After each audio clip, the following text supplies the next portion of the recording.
दिल के दौरा दिया, दिल के दौरा दिया,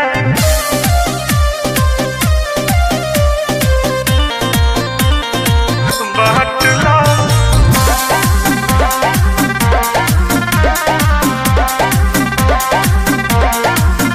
हम हरिए गईनी प्यार में, एह झूठ के बाजार में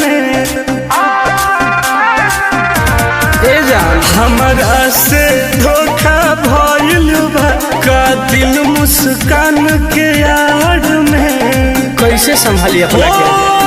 टुकड़ा टुकड़ा कोलो जवन कामे आवे छाट लो,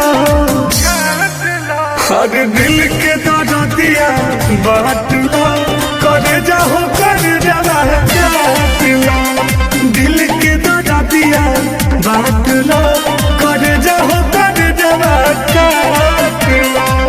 बड़ी दर्द होता। दिल के दौरा दिया, दिल के दौरा दिया,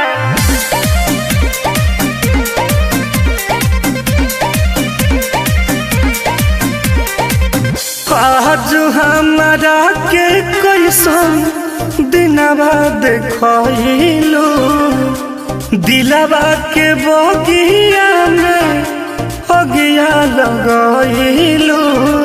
बताओ काहे? जब पैसा तो बेचही के रहे ई प्यार, तब काहे के नहीं लगा ले यार। जो हो धड़कता धड़कनो आवे करो के निपाट लो, हर दिल के दर्दिया बांट लो, करे जाओ कर जवा चाट लो, दिल के दर्दिया बांट लो, करे जाओ कर जवा चाट लो, दिल के दर्दिया, दिल के दौरा दिया,